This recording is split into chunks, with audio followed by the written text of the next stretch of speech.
dog run around naked.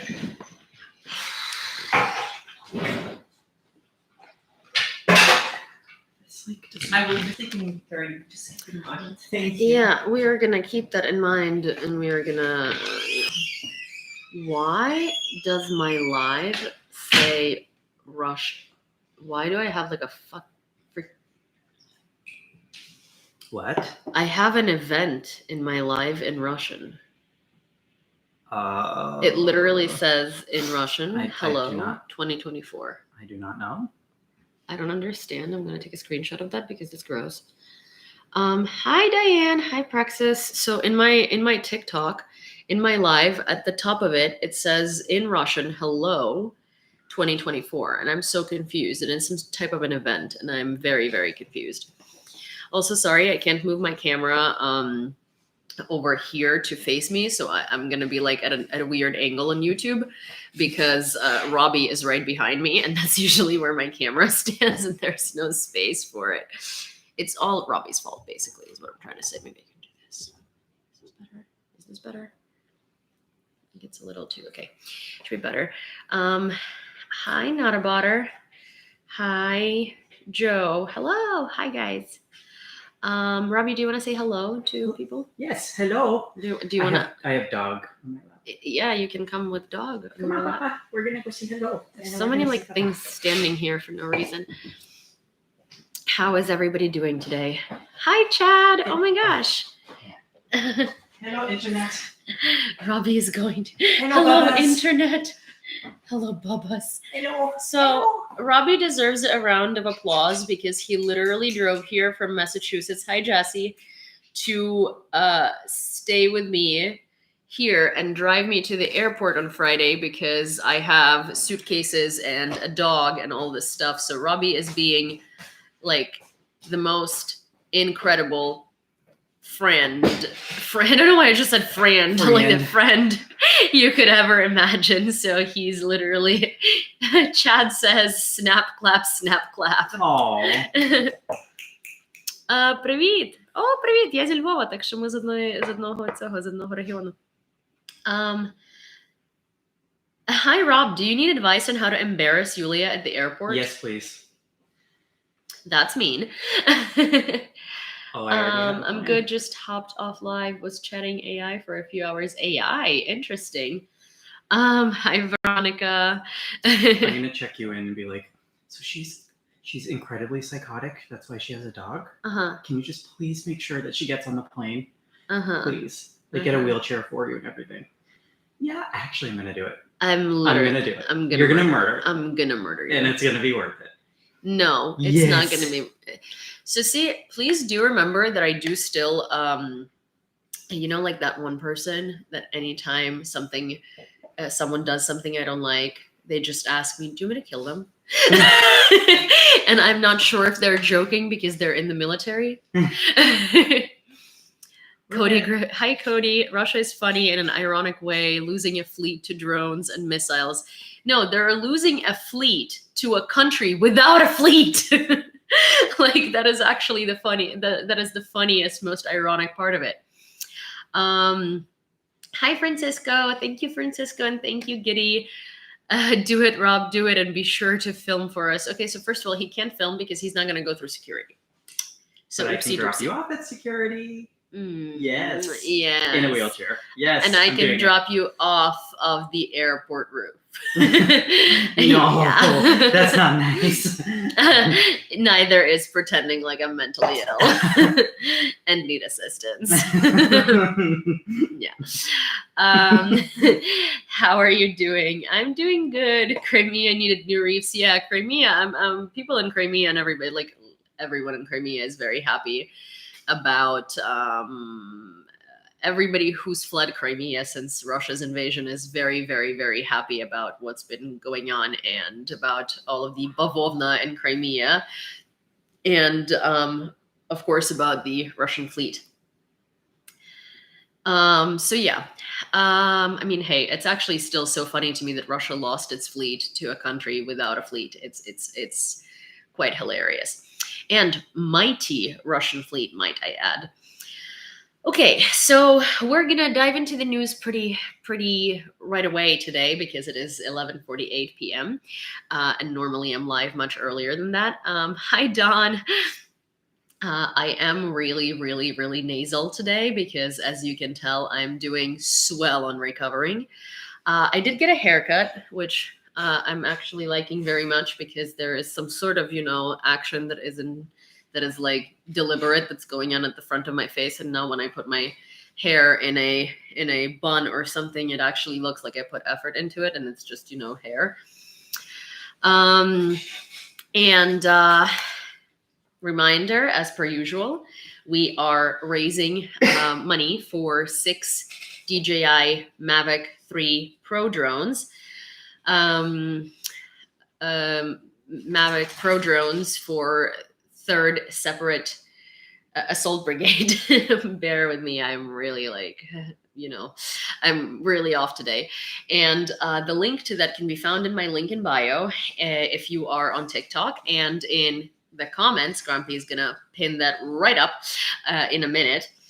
Thank you, Grumpy. And we are at so what we're gonna do is every 2 drones, we're gonna send the money over to 3rd separate assault, so that way the goals seem like shorter and smaller, or rather we are kind of like breaking them down every 2 to 3, depending on how the fundraiser goes, and we will be communicating on that. So oh my gosh, we are at $2,607.39, which is over 1 drone, which is freaking awesome. So that's phenomenal and really cool. And that's what we're starting with today. And if you have $1 or 2 or 3 or 4 or 5 or literally however much you can and you would like to donate, that would be very welcome and very appreciated. And you can do so through my link in bio on TikTok, or through the link that Grumpy is going to post on YouTube. And there is Venmo, there is PayPal, there is Revolut and Monobank. Thank you, Rob. Look at that. Oh, wow. Hi, Joey. Yeah. Oh, wow. Why? Well, hello. That's a very sweet hello. Nice to see you, Joey. So for those of you who don't know, on TikTok, and actually Joey is on YouTube too, but I don't know if he posts a lot of Ukraine content on YouTube. But Joey Contino, his wife, Yulia, another Yulia, is Ukrainian, and they're over in New Jersey. And Joey has been doing daily news updates, not live, but through videos.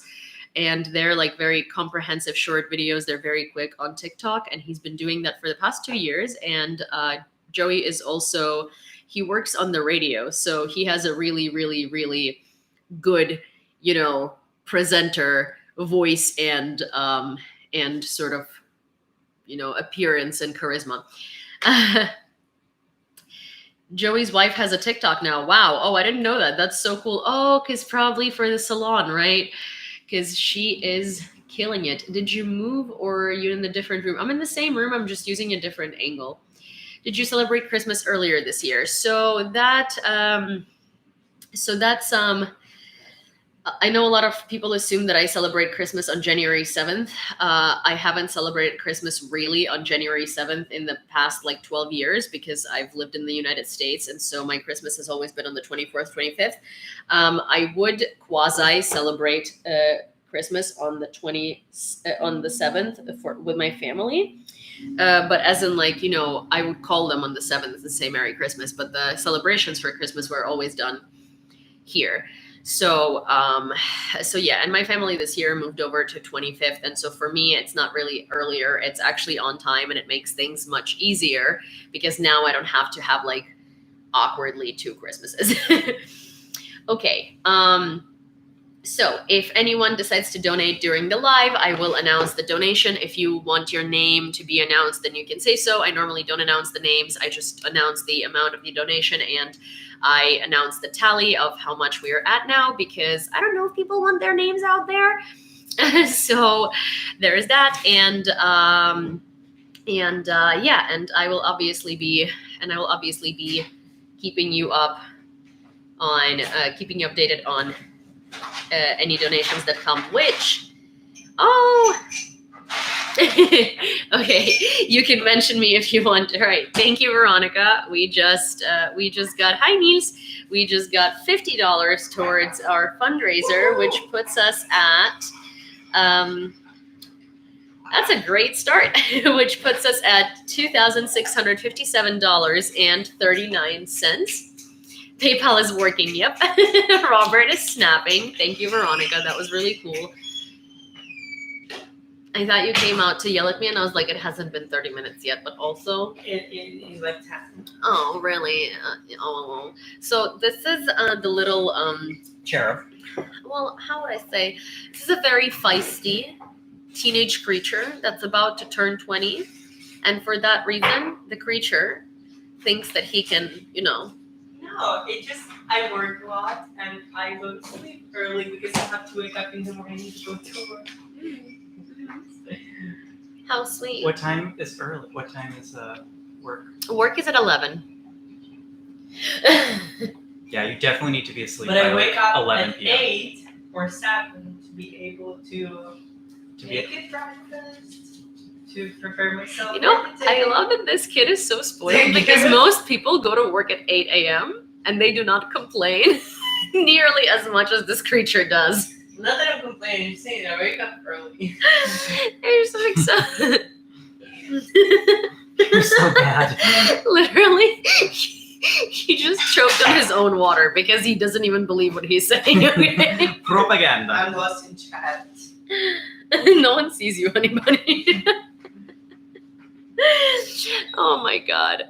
So this feisty little creature really loves to give me attitude and really loves to act like he's my senior, and he's like and he is oh, you guys, we got another donation. Sorry, very good seg from Vasily giving me attitude. Thank you, Chad. So we got another donation from Chad, and we are now at $2,732.39. And you must be hearing Robbie's snapsies because they're very loud. Oh, hi. My Christmas was good. I mean, I didn't really celebrate Christmas that much. I'm going to be celebrating New Year's, and not because it's more popular in Eastern Europe, but rather because I'm going to be home for New Year's. So I'm kind of delaying my holiday celebrations this year until I'm going to be at home. Oh my gosh, wait, you guys. Oh, I think, so I don't know if you want me to mention, very loud, too fun to hear. Jobs are overrated. See, yes. I mean, don't tell that to us. He does need a job. But we got another donation, and thank you, Giddy. So it's a $150 donation, and we are now at $2,882.39. I love that.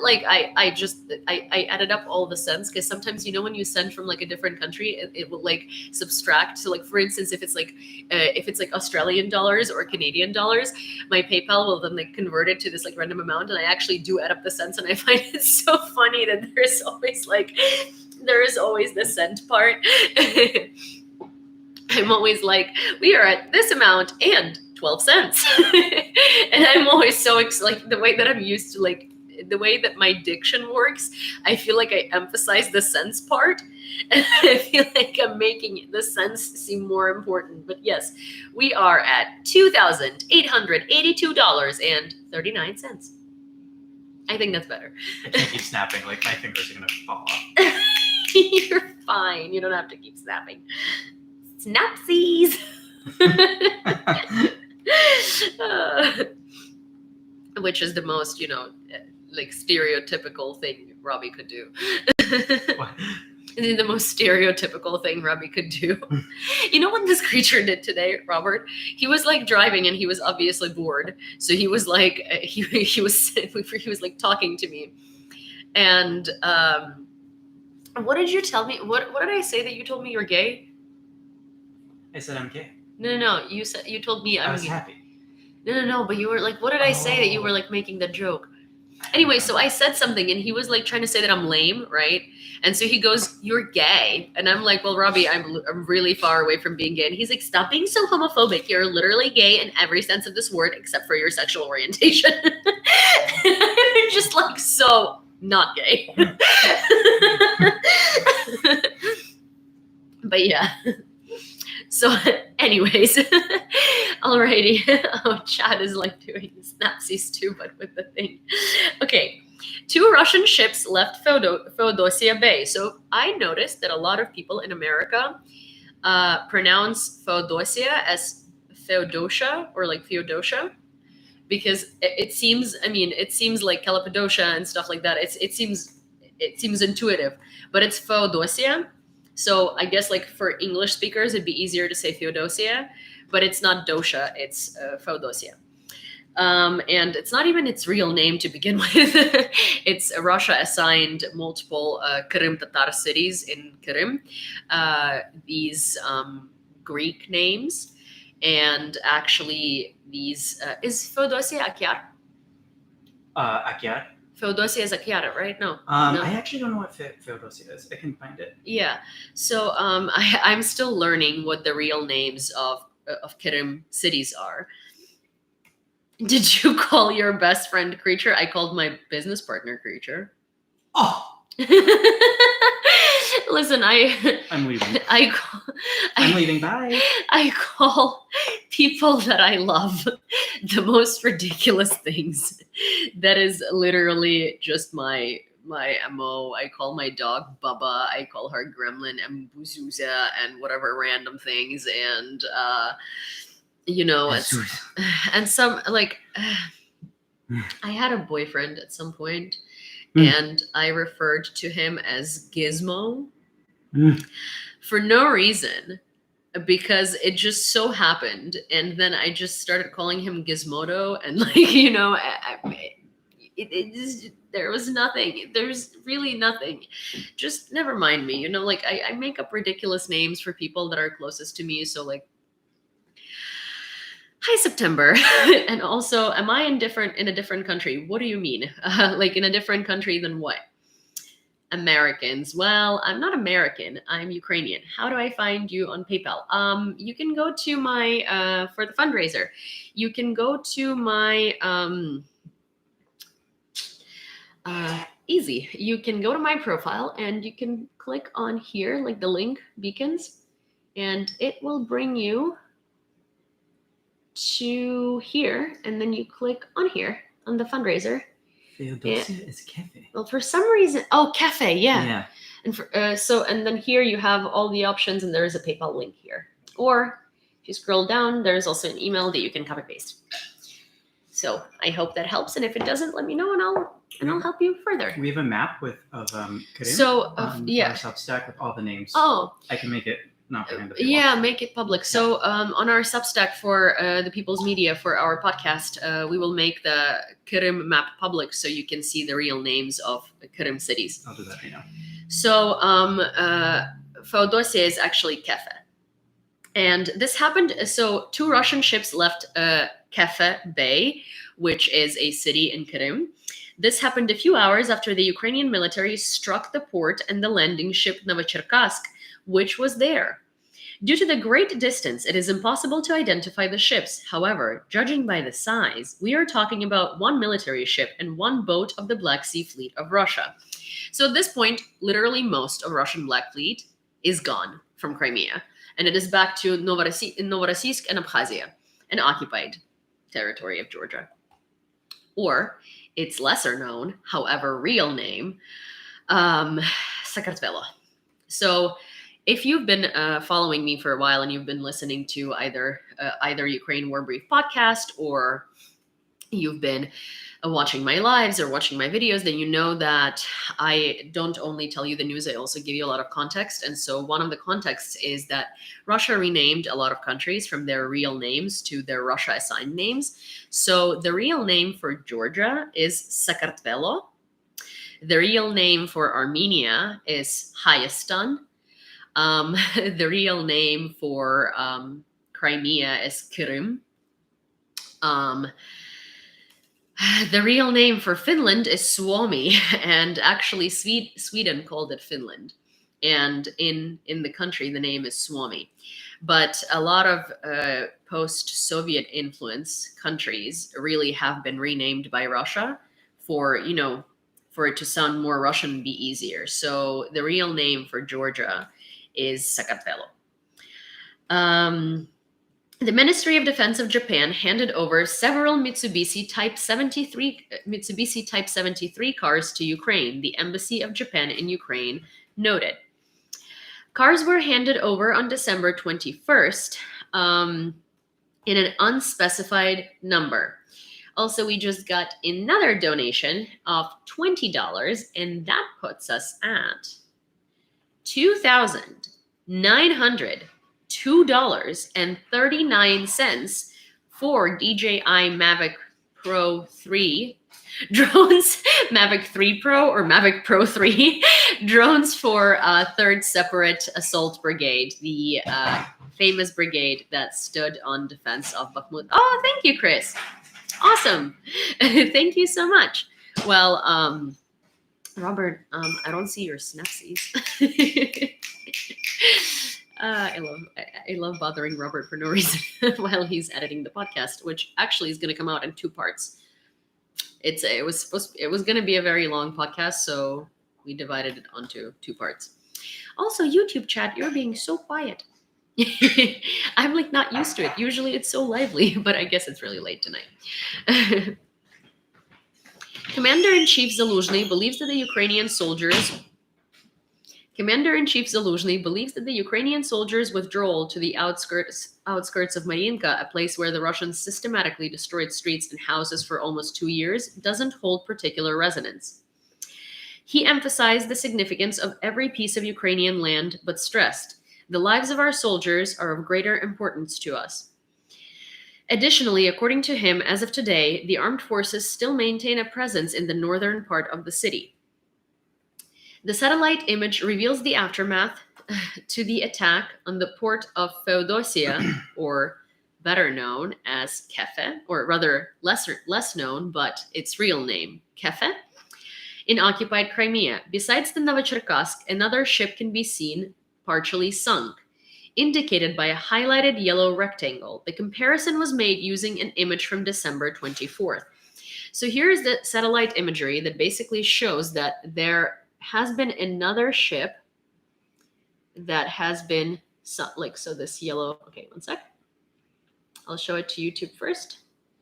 There is the yellow dot right there, and that's another ship that has been sunk. So that red one is Novocherkassk, and that yellow one is another ship. And obviously Russia is, for a lack of a better term, pardon my French, shitting its pants. And therefore moving all of their ships to Novorossiysk, right? Yeah, the port of Novorossiysk, which is in Russia. Sorry. Or Abkhazia. Yeah, and Abkhazia. Another reef in place, right? The process of Ukraine's accession to the EU could spend between 6 to 11 years, stated Martin Selmayr, the head of the European Commission in Austria. Of course, it's always Austria. It's so sad because I find Vienna to be such a beautiful city. And I find Austria to be such a cool country. Like, they're very dog friendly. I've been to Austria so many times in my life, and it's so sad how Russophilic and integrated, how Russophilic the society is and how integrated Russia is into their society. Also, we've got another donation of $11, and we are at $913.39, which is so cool. Woohoo! Woo! He noted that since 2016, Ukraine has adopted approximately 70% of EU laws, indicating progress, yet highlighting, thank you, Chris, that much work remains. Selmayr remarked, Austria took 6 years while Spain took 11. Ukraine might find itself somewhere in between. I mean, the thing is that Ukraine is likely going to get a simplified procedure based on the circumstances that Ukraine is and based on the fact that had we been accepted to EU and NATO a long time ago, we would never be in this situation. Thank you. I love Ukraine as well. So it's just, at this point, it just needs to happen as soon as possible. And obviously Austria wouldn't want that to be the case because there are so many Russians in Austria. There is so much Russian influence in Austria. There are so many Russian intellectuals in Austrian universities kind of preaching to their choir. But nonetheless, I think that it's not going to take Ukraine 6 to 11 years. I think that this procedure is going to be simplified and Ukraine is going to be in the EU sooner than we know. According to the General Staff, the Russian Federation has conducted 465 chemical attacks since the onset of the war. 465 chemical attacks. Hi, LJ Boone. With 81 cases recorded in December alone. On December 19th, the occupiers carried out 8 attacks utilizing chemical substances. The most frequently employed weapons by the enemy include grenades like K-51, RGR, and Drofa PM, hand gas grenades, often dropped from unmanned aerial vehicles. Additionally, on December 14th, 2023, a new type of specialized RGVO gas grenades containing an unknown chemical substance was identified.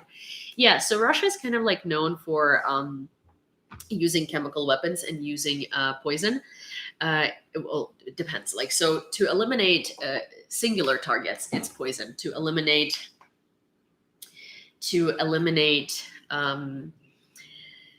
its enemies on the battlefield. Good night, Chris. Thank you. To eliminate its enemies on the battlefield, they very often use forbidden chemical weapons, and they are very keen on developing new chemical weapons each time. So it's really not surprising. And the amount of times that Russia has used phosphorus bombs and things like that has been abominable, like genuinely. It's been so upsetting because all of these explosions that you see in the sky that look like fireworks, those are phosphorus. And phosphorus is incredibly damaging to humans. Robbie, can you explain why phosphorus is so bad in bombs for humans? It binds to the nervous system, and it causes your nervous system to essentially shut down. Long-term effects? Long-term effects, trouble breathing, nerve pain, neuropathy. You could have like central nervous system effects, loss of like metallic taste in your mouth. You could have loss of your sense of smell, vision problems, hand-eye coordination issues. I mean, it depends on what type of phosphorus they use. But that's basically... It's also very incendiary. Phosphorus is... It basically acts very similar to a nerve agent, doesn't it? It can, depending on what formulation it is. Oh, hi, Mike. It's not good. Yeah, but it's interesting. The reason why I pointed that out is because Russians love using nerve agents, like Novichok. Yeah, they do. After the attack on Novocherkassk in temporarily occupied Crimea, 33 sailors went missing, the Russian mass media reported. Oh, sad. According to one of the publications, at the time of the attack on the night of December 26th, there were 77 sailors on the ship. At least 19 Russian sailors are injured and 33 are considered missing after the attack by the armed forces on the amphibious assault ship Novocherkassk. The pseudo-head of Crimea, Sergei Aksyonov, previously reported on 1 dead and 4 wounded civilians as a result of the attack in the port. See, anytime Aksyonov says anything, you have to multiply it by 55, because anytime the Kerch Bridge is on fire, he says that there is just a traffic issue every time. So I'm pretty sure that he's responsible for the term bavovna, because instead of saying that there were explosions in Crimea, he said there were claps, chlopki, but in Ukrainian, but chlopki is also like chlopak, right? And chlopak is cotton, and cotton in Ukrainian is bavovna. So we started like joking that there is bavovna over Crimea, but I'm pretty sure that man is the reason why this term exists, because instead of saying that there were explosions, he would say there were claps. You know, just minimizing the situation all the time. 2 were killed in a night UAV attack in Odessa region.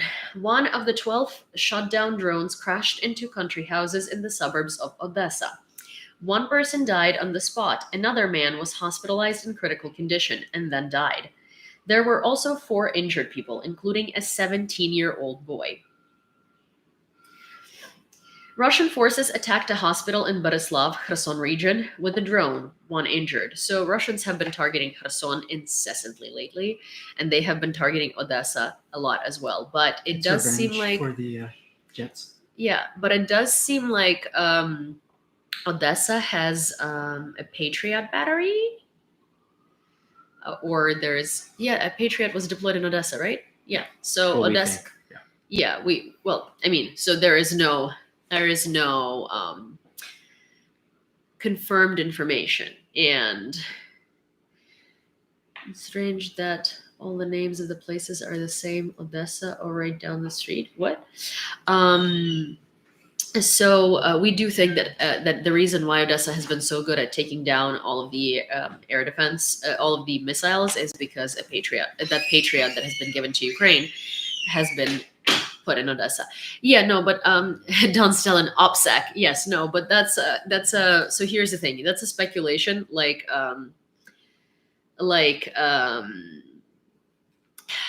that's a very broad speculation. So it really doesn't do any damage in this case, because my guess is as good as a Russian guess. You know, Odessa has been taken down air defense, but also it doesn't really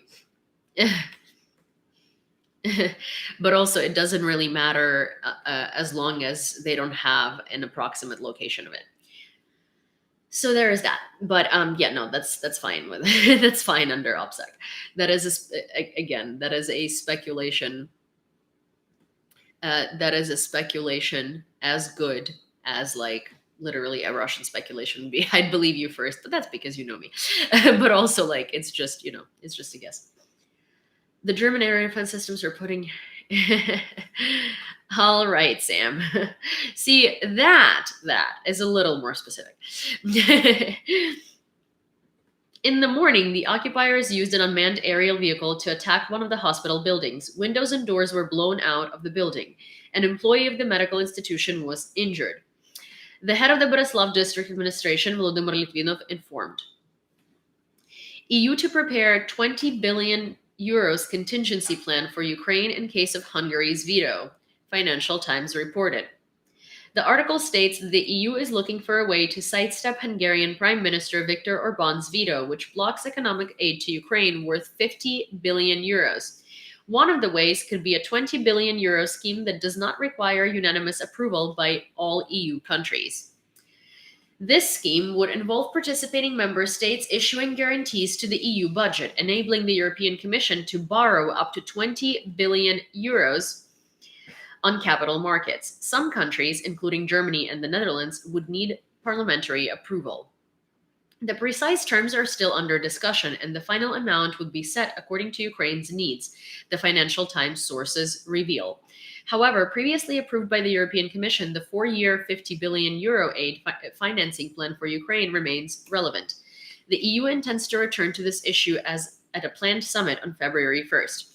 So I actually don't think that this is going to be an issue. Orbán is like very scared because they're literally trying to figure out how to take away the veto in general. And there should be like a procedure of punishment, because what ends up happening is like, they will punish him with money and then he will blackmail them back for money by vetoing something. And so this just isn't working well. And for that matter, the EU is trying to figure out a procedure under which they can take away the right of veto. And it wouldn't matter, and bypass these vetoes and stuff like that. And Orbán is terrified because that takes away his only way of blackmailing EU for money, and money he always needs because Hungary's economy is for the lack of a better French term, garbage fire. This is one of the weaknesses of NATO. Read Turkey. There is no provision for removing members. Yeah, exactly. Same with the EU. The Ukrainian embassy has started operating in Accra, the capital of Ghana. An ambassador will be appointed soon. The Ukrainian Foreign Ministry states that they are planning to have embassies in Rwanda, Mozambique, Botswana, and other African countries. This is part of a strategy to develop relations with African countries and counter Russian influence. It will also open up new business opportunities. That's really cool. And so for now, it's going to work as charge d'affaires because the ambassador hasn't been appointed yet. But that's a very big step because that's Ukraine really needs to develop its relationships with with African countries because, some of them are pro-Russian, some of them are neutral, some of them are pro-Ukrainian. But Ukraine really has not done enough diplomacy in Africa, anywhere in Africa, really. The German government breaks record for arms exports. More than a third of supplies are sent to Ukraine. Germany has stepped up incredibly. In the past year, Berlin approved arms exports worth a record amount of more than 11.7 billion euros. This is the highest figure in the history of Germany, the DPA news agency specifies, according to an answer from the Ministry of Economic Affairs to a question from Bundestag member Sevim Dagdelen from the Sarah Wagenknecht Alliance. Sorry, I'm having a little bit of a difficulty speaking today.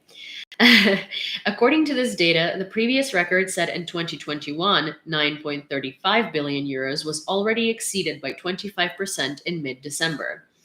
More than a third of the approved exports, 4.15 billion euros, went to help Ukraine in its fight against the Russian invasion. Germany has really stepped up because, Germany has the most financial abilities in Europe, right? Germany is a country that brings in the most into the money pot of Europe, and Germany does have a lot of production capabilities when it comes to weapons. And Germany now seems to fully understand the risks of not supporting Ukraine. And so it's been very, very noticeable that in the past year, Scholz really turned around and stepped up and really decided that, whatever it is, he's going to do it. He's going to do what it takes for Ukraine to get what it needs and for Ukraine to win. Russia uses Ukrainian prisoners of war to put pressure on Kyiv. Ukrainian prisoners of war began massively to call their families and ask them to protest against the Ukrainian government in Kyiv, saying that Russia is ready to exchange them, but Ukraine refuses to do so. Petro Yatsenko, spokesperson for Ukraine's coordinating staff on the treatment of prisoner of war, informs. The wife of Ukrainian prisoner of war, Valentina Tkachenko, said that he was captured on February 24th, 2022, and first contacted her on November 29th, 2023, saying, "Valia, go make things hard for Kyiv." The man forbade her to ask questions, apologized, and hung up. The woman did not go to the protest, believing that her husband had become an instrument of the Kremlin's political game against Ukraine. Hi, Matt. As of today, Russia holds more than 3,000 Ukrainian soldiers and about 28,000 civilians. This is officially confirmed data, but the real number may be even higher. So Russia knows it can't take down Ukraine's government. What it's been doing is it's been hoping that it can cause such a misinformation vacuum that it will make Ukrainians take down our government, because that's something we can do and we can do very well. And so Russia has been spending a record amount of money on its largest disinformation operation in Ukraine yet, and it's called Maidan 3. And what they're literally trying to force Ukrainians to do is go out of Maidan and take down our government, because they're losing militarily really badly and they know they can't win this. So they want us to destroy our own country and they want to take it over while it's in the same sort of situation as it was in 2014, and everyone is distracted.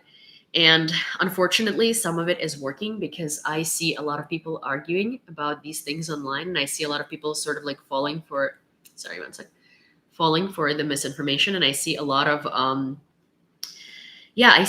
Ukrainians falling for it, and it's really, really, really freaking scary and really upsetting. So me and a lot of other people who have been working on the information front for the West have kind of realized that we have not done enough for our own information hygiene in Ukraine, because we thought that we know better, So I'm planning on doing a lot of Ukrainian speaking videos and bringing awareness to this, because this is their only chance to win, and they're going to do everything they can.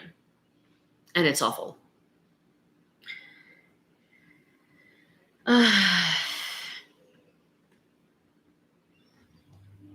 One sec. Ukraine is set to commence mass production of a long-range kamikaze drone similar to Shahed, as announced by Alexander Kamyshin, the head of the Ministry of Strategy and Industry, starting from August 2023. Ukrainian hackers have disrupted the management system of enterprises in the Russian Federation. Thank you, guys. Ukrainian specialists have paralyzed the operations of the Russian Automated Enterprise Management System, 1C RARIS. The Ministry of Digital Affairs stated that the service's clients are currently unable to utilize it effectively. With 150,000 users, including major entities like Tatneft and VTB, 1C RARIS's disruption has affected significant tech giants and sponsors associated with the conflict.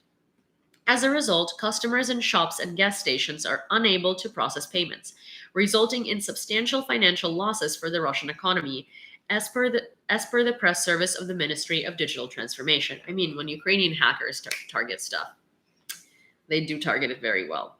Although, I mean, Russia did do a lot of damage with Kyivstar, but that's, here's the thing. Ukraine is a very IT-forward country, and we outsource a lot of cybersecurity, but a lot of our companies actually do not use cybersecurity for themselves, and that's something that I'm really hoping to change. Hi, Renee. Oh my gosh, you're in Dnipro. That's amazing. Hi. The Ministry of Defense has given approval for the first body armor specifically designed to accommodate the anatomical features of the female body structure. This sample was approved following a series of field tests. The weight of the bulletproof vest intended for military women varies based on size and configuration, starting from 10.5 kilograms. Additionally, it incorporates an outwardly curved armored plate. That's actually great, because if you didn't know, Ukraine's military is 30% women. And obviously, anatomically, if you have oh, Hester, thank you, and hi. If you have larger breasts, then a plate carrier is incredibly, incredibly uncomfortable. And it just, it's uncomfortable. And so it's really cool that the Ukrainian military is actually taking it into the account and creating body armor that's suitable for female anatomy. That's really, really cool. Hi, Hester. Ukraine has commenced the development of projectiles conforming to the NATO standards, specifically in the 155 caliber range, according to Minister of Strategic Industries, Alexander Kamyshin. Caitlin Walker, have you been doing this every day since the war started? Yeah, almost every day. So I actually did this every day for the first year and a half, and then I went back to Ukraine, and I was there for 2.5 months. And so it was really hard to do daily lives because I was actually doing things on the ground. Then I came back to the US for a month, and now I'm going back to Ukraine in 2 days. But this time around, I will be doing lives. They're probably not going to be daily. They're going to be semi-daily. And the first week might be difficult because I'll be moving to an apartment, and I will be picking up my dog and just sort of doing a couple of things with family. But I will still be doing, little updates.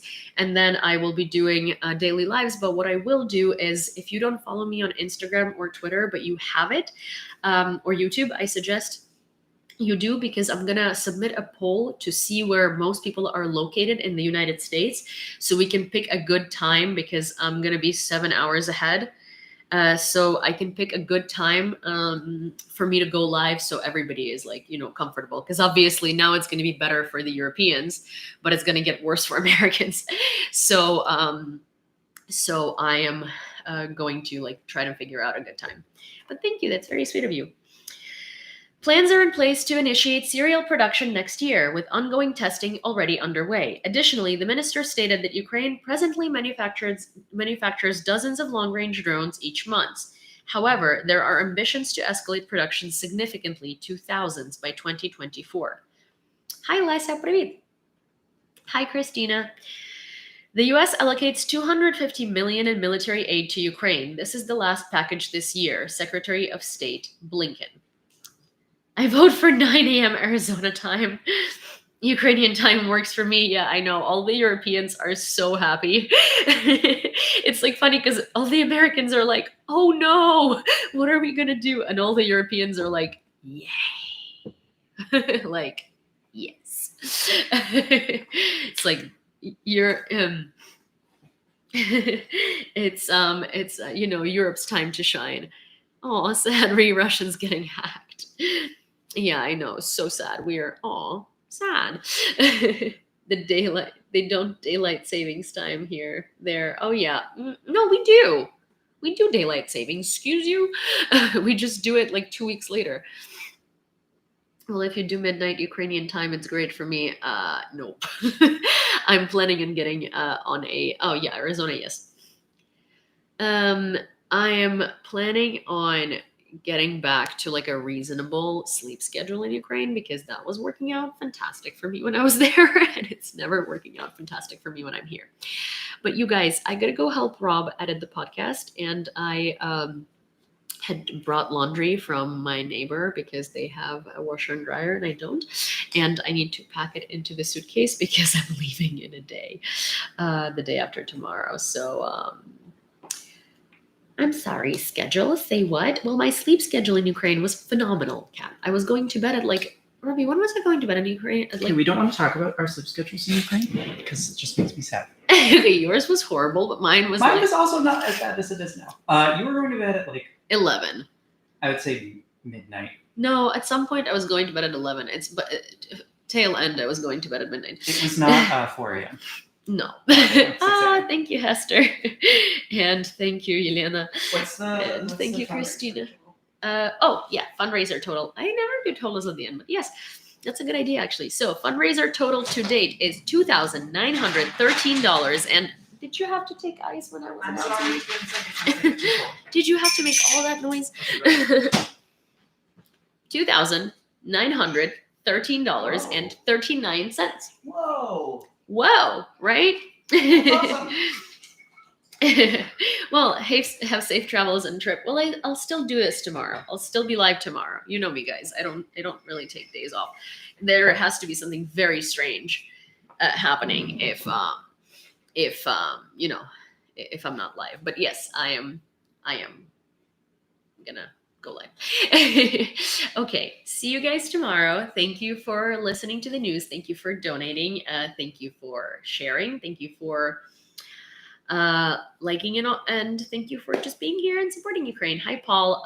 How long are you staying in Ukraine? I'm going to be in Ukraine for 3 months. So I'm born and raised Ukrainian. So my family is in Ukraine, and I'm the only person who is in the United States. But I'm planning on being in Ukraine more than in the US this year because I feel like I just do more and I'm more helpful when I'm at home. So yeah, alrighty. Hi, Ed. I will see you guys. Yeah, I'll see you guys tomorrow. All right. Bye. Good night, morning. Good night. Oh, thank you. Hi, Kay. Goodbye, Miss Yulia, Robbie, and everyone. Yes, and Cindy. Cindy. I'm like, okay. All right. See you guys later. Bye. And I really need to get better because my cold is really not cool. Okay. Bye. Forgot Queen City, Her Majesty, Her Royal Highness, Queen City. Thank you very much. Okay. Bye. Oh, bye, James. I like your profile picture. Okay. Boom.